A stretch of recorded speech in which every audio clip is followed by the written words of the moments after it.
तो नमस्कार है मेरे प्यारे भाइयों बहनों दोस्तों सब कुछ। देखिए, इस बार हम लोग बात करने जा रहे हैं इकोनॉमिक्स ऑनर्स यानी कि अर्थशास्त्र ऑनर्स बीए में जिन लोगों ने रखा है उनका कोर पेपर 8 सेमेस्टर 4 में किस टाइप का पूछा जाएगा। आइए देखते हैं। ये 2021 का क्वेश्चन है, आज ही पूछा गया है। आज मतलब बोले तो आप इन फ्यूचर जब भी देखें 22, 24, 26 में जब भी देखेंगे तो यह आपका फरवरी 2022 में पूछा गया क्वेश्चन है। अब आइए देखते हैं। यहाँ पे जो है समय आपको 3 घंटे दिए जाते हैं। फुल मार्क्स 80 है और पासिंग नंबर जो है इसमें होता है आपका 25 नंबर पासिंग होता है। ठीक, तो आइए देखते हैं किस टाइप के प्रश्न पूछे जाते हैं।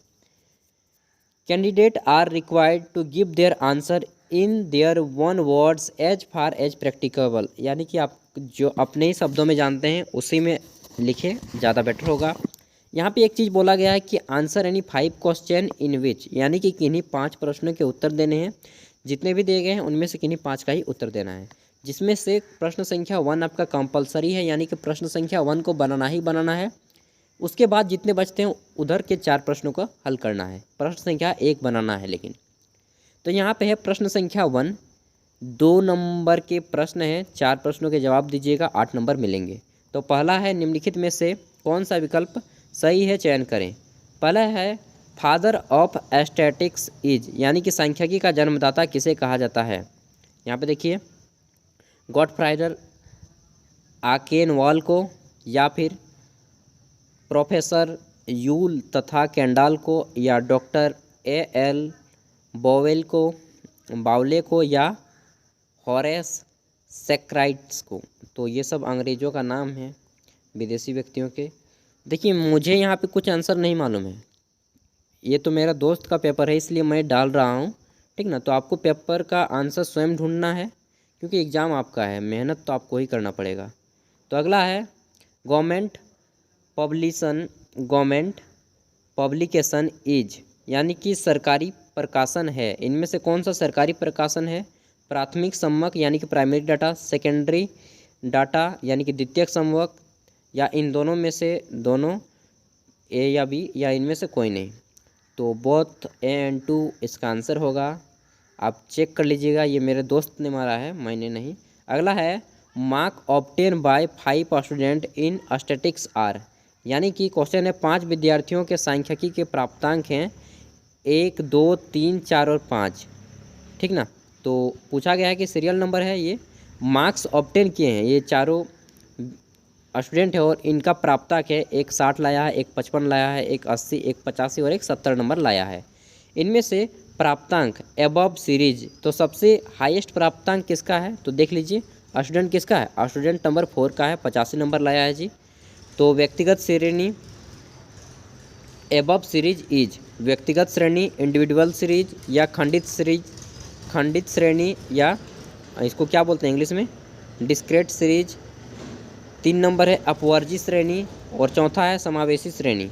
तो इनमें से क्या आंसर होगा मुझे नहीं मालूम, आप देखिए सीरीज बनाइए, ठीक ना। अगला है arithmetic mean of 11, 12 and 13 will be, यानी कि 11, 12 एवं 13 का समांतर माध्य क्या होगा। तो आपको समांतर माध्य निकालना है और यहाँ पे ऑप्शन बताना है, 12 होगा, 11 होगा, 12 होगा, 13 होगा या 14 होगा। किसका 11, 12 और 13 का समांतर माध्य कितना होगा वो बताना है। नेक्स्ट है आपका यहाँ पे 1 का बी आ जाता है और इसमें बोला गया है कि short answer type question in about 100 words, यानी कि 100 शब्दों में आपको प्रश्नों के उत्तर देने हैं, 4 अंकों के 2 प्रश्नों के जवाब देने हैं। तो 100 शब्द में दीजिए, उससे ज़्यादा नहीं। 100 शब्द बोले तो एक खड़ा पन्ना का एक साइड। यहाँ पे है सम्मकों का अर्थ एवं प्रकार, meaning and type of data. दूसरा है सांख्यिकी माध्य की मुख्य विशेषताएं एवं केंद्रीय प्रवृत्ति की माप, यानी कि features of statics, average and measures of central tendency. और यहाँ पे आपका प्रश्न संख्या 2 शुरू हो जाता है। बोला गया है कि define statics, discuss scope of statics, यानी कि सांख्यिकी की परिभाषा दीजिए, सांख्यिकी के क्षेत्र का विवेचन करें। तो 16 नंबर का प्रश्न है। यहाँ से हो गया आपका 2 प्रश्न। तीसरा प्रश्न आता है 20 students in a class obtain following marks, यानी कि, और ये 8 नंबर का प्रश्न है, कक्षा में 20 विद्यार्थियों को क्रमशः निम्न प्राप्तांक प्राप्त हुए हैं। आप देख लीजिए प्राप्तांक 35, 36, 37, ठीक ना, इस प्रकार 38 तक गया है। और बोला गया है कि विभिन्न श्रेणी के रूप में आवृत्ति सारणी बनाइए, यानी कि make frequency tabulation in form of discrete series, तो आपको बताना है। और यहाँ पे 3 का ही जो है बी नंबर आ जाता है। इन बिलो, यहाँ पे हिंदी को पढ़ देते हैं। In below maintain table per hectare production of rice in is India in given in figures present it's by simple bar diagram, यानी कि निम्न सारणी में भारत में चावल की प्रति हेक्टर उत्पादकता के आंकड़े दिए गए हैं, उन्हें सरल चित्र के द्वारा प्रदर्शित कीजिए। तो यहाँ पे आपको ग्राफ बनाना होगा, इसलिए आप पेंसिल और कलम इंच वगैरह लेके जाइएगा एग्जाम में। यहाँ पे देख लीजिए ईयर दिया गया है, वर्ष, उत्पादकता दे दी गई है किलोग्राम में, यानी कि प्रोडक्शन कितना होगा 1980-81 में कितना हो गया, 1990-91 में कितना होगा, 2001 से 2011 के बीच कितना होगा। अगला है from following figures find arithmetic mean and median, यानी कि माध्य और माध्य का यहाँ पे निकालना है। निम्नलिखित आंकड़ों में समांतर माध्य तथा माध्य का ज्ञात करें। यहाँ पे एज दे दिया गया है, age in years, number of person, यानी कि आयु वर्ष में, और व्यक्तियों की संख्या दे दी गई है। आपका निकालना है समांतर माध्य और माध्य का। नेक्स्ट है आपका निम्न आंकड़ों की सहायता से कार्ल पियर्सन सहसंबंध गुणांक ज्ञात कीजिए, यानी कि with the help of following figures calculate Karl Pearson's coefficient of correlation. तो कॉरलेशन आप लोगों ने पढ़ा होगा, एफिशिएंट कॉरलेशन क्या होता है मुझे तो नहीं मालूम, 12th में शायद एक बार मैंने भी पढ़ा होगा। अगला है from given figures find regression equation X on Y and Y on X, also calculate regression coefficient. तो आइए हिंदी को पढ़ते हैं, कुछ पल्ले नहीं पड़ता है इंग्लिश में, ठीक ना, क्योंकि बचपन से हिंदी मीडियम में पढ़ा हूँ यार। अगला है निम्न दिए गए आंकड़ों से x का y पर तथा y का x पर प्रतिपादन समीकरण ज्ञात कीजिए तथा सहसंबंध गुणांक निकालिए। तो यहाँ पे आपको सहसंबंध गुणांक निकालने दे दिया गया है, यहाँ पे टेबल है, ठीक। इसी तरह के क्वेश्चन पूछे जाएंगे, आप चाहे 22 में एग्जाम दीजिए, चाहे 24 में, चाहे 26 में, चाहे कभी भी एग्जाम दीजिए, जब तक कि सिलेबस चेंज नहीं हो जाता, ठीक। अगला है आपका keeping in view base year of 2002 calculate price index for 2008 with the help of Fisher method, यानी कि निम्नलिखित समकों से 2002 वर्ष को आधार मानकर 2008 के लिए फिशर आदर्श सूत्र का निर्देश की गणना कीजिए। तो फिशर आदर्श का सूत्र अगर आपको मालूम है तभी यह क्वेश्चन बनेगा।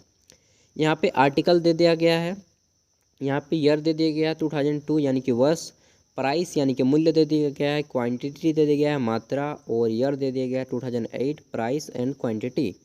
नेक्स्ट आता है आपका a bag contain 4 white 2 black 2 yellow and 3 red balls, what is the probability, और देखिए यहाँ पे प्रायिकता का क्वेश्चन आ गया, probability of getting a white और red ball at random in a single draw of 1। समझ गए होंगे कि आपको प्रायिकता निकालना है लाल और सफ़ेद गेंद का। तो चलिए हिंदी को पढ़ते हैं। एक थैले में 4 सफ़ेद 2 काली 2 पीली और 3 लाल गेंदें हैं। एक ही बार में सफ़ेद या लाल गेंदे के यादृच्छिक ढंग से निकालने की प्रायिकता क्या होगी वो आपको बताना है। नेक्स्ट आता है आपका क्वेश्चन नंबर 8 का B, what is the probability of getting all the heads in 4 throw of coins, यानी कि एक सिक्के को 4 बार फेंकने पर चारों बार चित आने की प्रायिकता क्या होगी। तो एक सिक्के को 4 बार फेंकेंगे तो परिणाम टोटल कितने होंगे, 8 परिणाम होंगे, और उसमें चित आने की प्रायिकता कितनी होगी, एक सिक्के को 4 बार फेंकने पर चारों बार चित आने की प्रायिकता कितनी होगी, तो 8/4 यानी कि 4/8 यानी कि 1/2 इसका आंसर आ जाएगी, 1/2 इसका आंसर आ जाएगा। तो बहुत ही इजी क्वेश्चन है, कुछ कुछ क्वेश्चन हार्ड भी है। अगला है right short notes on any of two of the following, यानी कि निम्नलिखित में से किन्हीं दो पर संक्षिप्त टिप्पणी लिखना है। और जब भी आपको संक्षिप्त टिप्पणी की बात करें, यहाँ पे मैं समझा देना चाहता हूँ, अगर आपका 4 अंकों का प्रश्न है तो 100 शब्दों में उत्तर दीजिए। 8 अंकों के प्रश्न का उत्तर है तो 200 शब्दों में प्रश्न दीजिए। 200 शब्द बोले तो एक खड़ा पन्ना का दोनों साइड। तो देखिए रात हो गया और कुत्ता भी भौंकने लगा यार, मुझे तो थोड़ा डर भी आने लगा कि समझ रहे ना, आपको भी डर लगेगा यार, अकेले स्कूल में बैठा हूँ। तो अगला है दोस्तों सहसंबंध की परिभाषा एवं इसके प्रकार, यानी कि definition of correlation and it's type. सहसंबंध की परिभाषा देना है और इसके प्रकारों को बताना है। अगला है निर्देशांक किसे कहते हैं, निर्देशांक की सीमाएं बताएं। What do you mean by index number, discuss it's limitation. तो ये चीज़ आपको बताना है। अगला है आपका कि संगणना एवं निर्देशन रीतियों में क्या अंतर है, ये आपको बताना है, रीतियों में अंतर बताना है। और ये सी है 9 का सी। तो चलिए आगे बढ़ते हैं। तो इंग्लिश थोड़ा नहीं पढ़े। Distinction between Kansas and sampling method. अगला है आपका, अब मुझे निकलना पड़ेगा तो चलिए यहीं पे तो एंड ही हो गया। निम्न आंकड़ों का बहुलक ज्ञात कीजिए। Calculate mode of the given figures. चलिए मैं इसको भी निकालने की कोशिश करता हूँ यार, लेकिन यहाँ पे थोड़ा दूसरे टाइप का आंकड़ा है। वाई और एक्स क्या क्या है देख लीजिए। यहाँ पे तो आपका क्या होगा, मोड बहुलक क्या होगा, तो देखिए 65, 60, 66 कितने बार, कौन सबसे ज़्यादा बार आया है। जो भी हो आप निकाल लिए यार, मैं तो चला। और बाकी जो भी करना है, अगर आपको सब्सक्राइब करने का मन है तो कीजिए, नहीं करने का मन है नहीं कीजिए। अगर आपको किसी भी ऑनर्स का कोई भी क्वेश्चन पेपर देखना हो तो आप हमारे चैनल पर जा कर के विजिट कीजिए, आपको देखने को मिल जाएगा सभी सेमेस्टर का, सभी ऑनर्सों का। प्रीवियस ईयर क्वेश्चन पेपर में जाना है, प्ले लिस्ट में मिल जाएंगे। और अगर आप कंपटीशन एग्ज़ाम की तैयारी कर रहे हैं तो सब्सक्राइब कर लीजिएगा, क्योंकि बहुत सारे यहाँ पे ऐसे ऐसे चीज़ आते हैं जो आपकी एग्ज़ाम को निकालने के लिए काफ़ी ज़्यादा हेल्प करेंगे। तो फिर मिलते हैं नेक्स्ट वीडियो के साथ, तब तक के लिए भाई पढ़िए, अपने हक के लिए लड़िए, बेस्ट ऑफ लक, अच्छे से एग्ज़ाम दीजिए। Thank you.